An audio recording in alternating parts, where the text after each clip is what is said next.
So people often ask me when I realised that downtown was for me. Well, it's not hard to answer in my case, because as soon as you realise there's a street named after you, it kind of feels like home.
So hi everybody, welcome to the first part of my Fremont Street walk, following on from my strip walk. Now my history of staying on, well I mean I've always visited downtown, but my history of staying on Fremont Street and the surrounding areas isn't as long-standing as the strip. I came to Vegas first in 1998, as you all know, but I didn't stay downtown until 2007, and you may remember from my strip walk that was because basically the Stardust had closed and I was looking for a replacement property, so I opted for the Golden Nugget. But ever since that first trip, which was May 2007, I have always made a point of staying down here for a portion of the trip, and over the years it sort of got closer and closer to the duration that I stay on the strip, so now it's really almost half and half. But before we start, we've seen the Bridger Avenue sign, and well, I also have a hotel. It's the beginnings of the Bridger Empire. Now I've never stayed at this hotel, so I've no idea what it's like. I love it. Okay, right, we're going to head now down to the Plaza for our first stop. I'll meet you there. So the first stop is the Plaza. As you know, probably my two favourite properties downtown are the Plaza and Downtown Grand. I first stayed at the Plaza, actually my first ever vlog from Vegas. I stayed there for my downtown portion of the trip. In those days, 2014 that was, if I'm honest, you know, the rooms were a bit tired. The casino was a bit smoky. They hadn't really put a lot of money into this place for years and years, actually. but they've now really improved it, and I've got a video of the new Lux rooms that they've recently renovated. There's 3 floors of 28 rooms on a floor in the North Tower. Really nice. I was very impressed with them, but the whole property's been revamped, gutted and redone, and the dining options, the casino, everything is top notch now. I'm very impressed with it. If you want a quiet room, I would stay in the South Tower. If you want a room that sort of overlooks Fremont Street and but maybe a little bit noisier, try the North Tower. Although if you stay at the back of the North Tower, that again is fairly quiet as well. In terms of luck in that casino, well, it's all fairly recent. I had my hand pay in there of $1,470 odd on Walking Dead, playing $150 a bet in January, and of course an epic group pool where we got a hand pay in April. So it's very much the current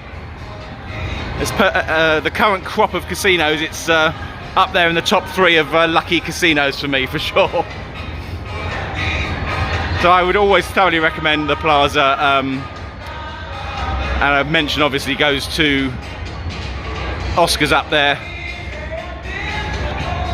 And I think I've said this before on a vlog, but just for the official downtown Fremont walk, this used to be the pool deck at the Plaza. So I'm going to put on the screen some pictures of how it looked back in the day. And I sort of kind of wish it still was the pool deck, because it looks so damn good, right? Good stuff.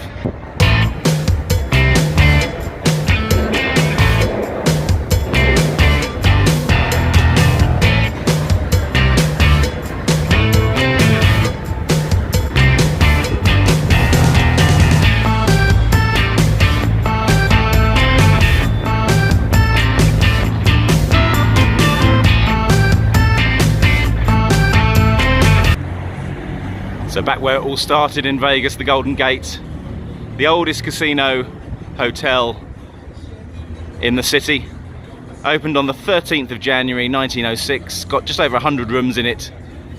I stayed here in 2015 for my second set of vlogs actually, and I stayed right up there, just above the sign, in one of those suites, which are fairly new. And I would certainly recommend, if you're going to stay at the Golden Gate, staying in the suites at the back of the property as opposed to the regular rooms at the front of the property, purely because the ones at the front A, are very small, and B, you're going to get huge amounts of noise from the various music that goes on the main Fremont Street section. But I did enjoy staying here, and we're just going to walk through it to get to Fremont Street to continue the walk, and I'll tell you a bit more about some of the changes. So this property really has been fully gutted and redone. You still have the old slot machines, which I've featured before, I know, but they're always worth showing. They really are absolutely fantastic. Now this place was also the first hotel to sell 50-cent shrimp cocktail, which obviously has become a bit of a thing in Vegas, as you probably all know. Now I used to like coming in here to visit Depar's, which was a really nice restaurant on the side of the property. Sadly, due to financial reasons, it closed in 2017 and is now a bigger gaming area, which I'll just go and show you. But it was a great little place, that, and always good for a real late night sort of meal after you've had a skinful and done with the gambling. Yeah, so it's basically in here, which is now purely slots. So I do miss Depar's. It was probably one of the best downtown spots for a late night meal.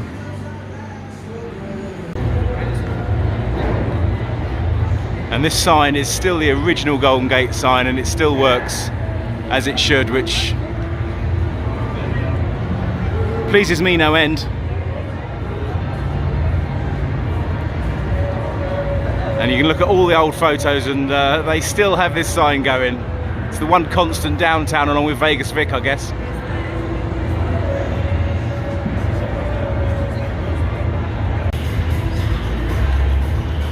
So I would say Fremont Street in 2019 is going through the biggest upgrade in its history, one way or another. The canopy is getting an upgrade with the graphics. You can see there's more to it than there was even by looking at this small section. They're about halfway down now in upgrading it. So that should look better when it's finished all the way down. But obviously the massive change really is the huge new resort Circa, due to open in December 2020. Now I do have some footage of a few of these properties as we go downtown from 2010, when Suzanne and I first arrived in Vegas together. So I'll try and overlay those with what you're about to see. But so yeah, in terms of where Circa is now, this is what used to be here.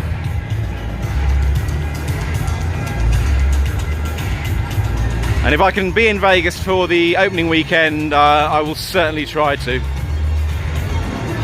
And just going back to the Golden Gate, of course, as well as the expansion into Dupas, they expanded to the left as well. So this property really has gone from a fairly small one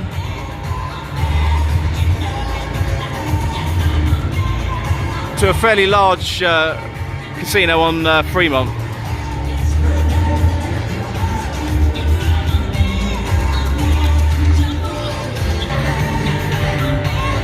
Now, one of the sad things I think really is the fact that the famous Pioneer Club is now a t-shirt shop. I've said this numerous times before.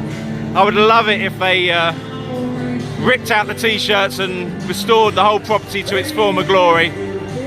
You might notice I've got a photo of it on my ending montage of downtown for my vlogs.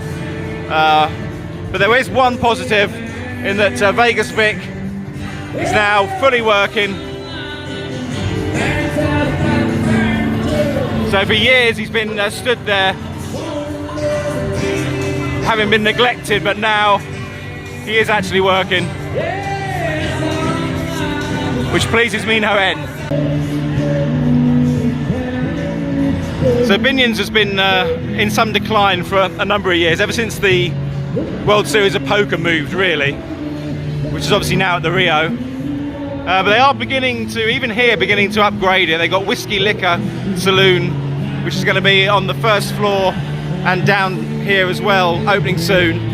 Plus they're resurrecting the Hotel Apache moniker for a couple of floors in the hotel tower up there, which hasn't been open for quite a few years actually. And having watched Hog and 2 Cents video when they were downtown the other month, you can just see now they've stripped it back to build the Whiskey Liquor Saloon, the remnants of the Mint, which was this section of Binion's before Binion's took it over and amalgamated the two properties into one. So the bit there, which is like a pinky colour, browny colour, it's like a semicircle that sort of goes up like that and round. That is obviously the beginnings of the Mint signage, which is still there. So there's history lurking in every crevice downtown.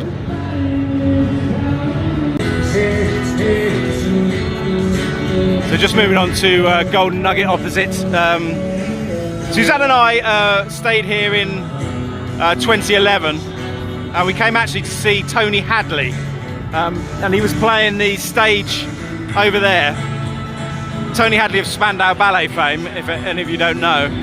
And Suzanne and I were very eager to see him, and we basically had a couple of seats overlooking the stage up there.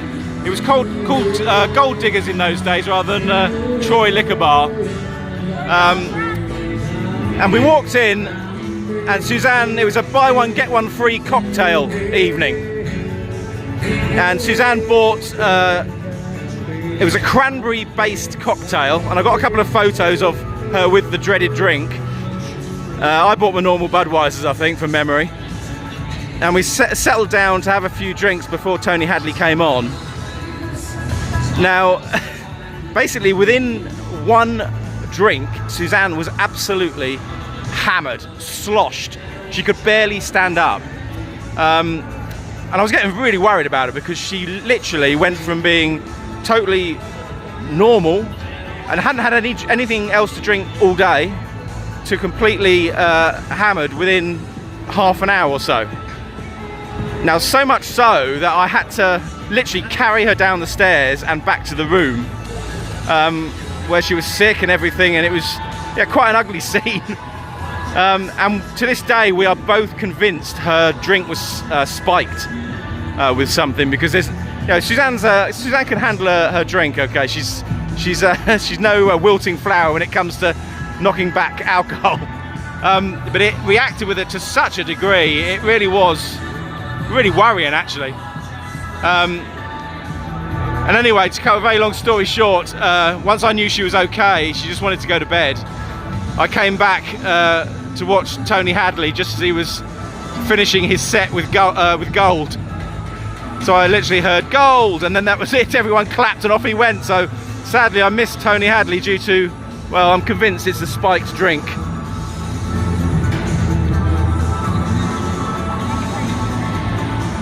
So just in terms of Binions, as I said, it's I'm just going to show you very quickly how tired it is inside. It does have decent slots, I'll give it that. But aside from that, I think it's the property downtown that requires the biggest upgrade, really.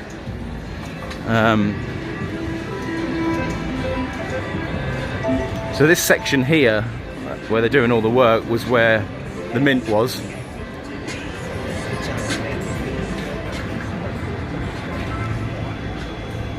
And if you walk to the back of here,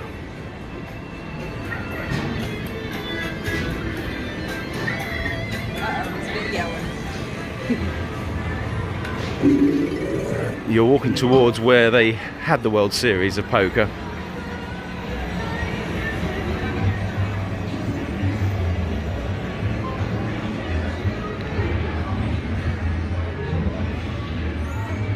Here we go, down here.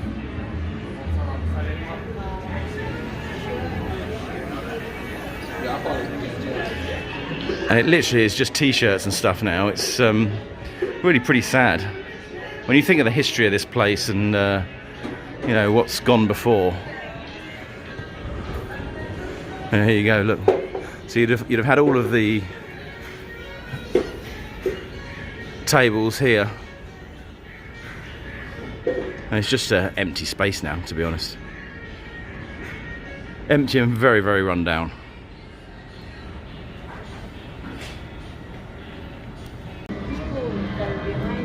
But you can get your photo with $1 million in Binions. Look at that.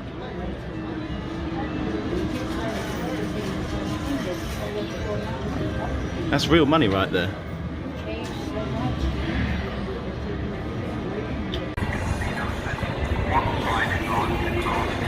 So before we move on from this first section of Fremont Street, I can't leave Golden Nugget without mentioning that it was the scene of my first ever ham pay in 2007. I mean, in those days I was gambling less than I do now, I think that's fair to say. So a foray onto dollar machines was unusual. And one night I was just coming in through these doors, decided to have $100 in a $1 21 gambler machine, and I got down to about $50, and then hit the 5 times pay you're seeing on the screen now. Sadly, they taxed me 30% of my win because of the ITIN issue, which I'll talk about probably in a Q&A down the line, but ultimately UK residents should not be taxed on gambling winnings, but sadly they did tax me. So they withheld 30%, which I then got back the following year. So I did get it back. I persevered until I got the money back. Anyway, we're going to go and have a look at the sharks quickly. So the pool at the Nugget is pretty cool. It does get very, very busy. Obviously you have the shark tank there and a water slide that goes through the middle of it. And the lady has kindly let me in even though I'm not staying here. So you can see, there we go, they come through right through the centre from upstairs.